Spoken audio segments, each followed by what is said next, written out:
આદિપુર ખાતે Saint Xavier's હાઈસ્કૂલમાં Gandhidham તાલુકાના વિજ્ઞાન મેળાનું આયોજન કરવામાં આવ્યું હતું. કમિશનર અને જિલ્લા શિક્ષણાધિકારીની ઉપસ્થિતિમાં દીપ પ્રાગટ્ય કરી આ વિજ્ઞાન મેળો ખુલ્લો મૂકવામાં આવ્યો હતો. અનેક વિદ્યાર્થીઓએ પોતાના હુન્નર સાથે કૃતિઓ રજૂ કરી હતી, જે મહાનુભાવોએ નિહાળી હતી.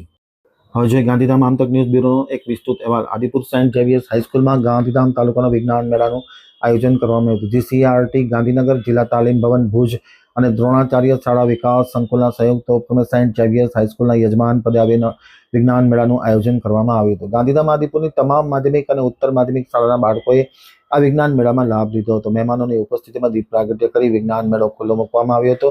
ઉદ્ઘાટન પ્રસંગે ગાંધીધામ મહાનગરપાલિકાના કમિશનર મનીષ ગુરવાની, જિલ્લા શિક્ષણાધિકારી સંજય પરમાર, ઈઆઈ પૃથ્વીરાજસિંહ ઝાલા, બીટ નિરીક્ષક ડોક્ટર અશ્વિનસિંહ વાઘેલા, મદદનીશ commissioner Sanjaybhai Ramanuj, father Joby, SVS convener Abasibhai, QDC convener Pragnesh Dave, નગર સેવિકા દિવ્યાબા જાડેજા, આદિપુર પીઆઈ એમસી વાડા, નિખિલભાઈ આશર, કૈલાસબેન ચિત્રોડા, શ્રવણભાઈ સોલંકી સહિતના માધ્યમિક શાળાના આચાર્ય હાજર હતા. તમામની ઉપસ્થિતિમાં દીપ પ્રાગટ્ય કરી મહેમાનોને પુષ્પગુચ્છ આપી શાલ ઓઢાડીને વિશેષ સન્માન કરવામાં આવ્યું હતું.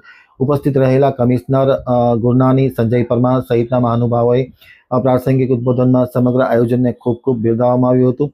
ત્યારબાદ શાળાના વિદ્યાર્થીઓ દ્વારા જે કૃતિ રજૂ કરવામાં આવી હતી તે પણ નિહાળી હતી. વિજ્ઞાન મેળાના અંતે પરિણામ જાહેર કરી ભાગ લેનાર તમામ શાળાઓને પ્રમાણપત્રો અને મોમેન્ટો અર્પણ કરવામાં આવ્યા હતા. તેમજ એસવીએસ કન્વીનર દ્વારા યજમાન સંસ્થા અને તમામ વિદ્યાર્થીઓ પ્રત્યે આભારની લાગણી વ્યક્ત કરવામાં આવી હતી.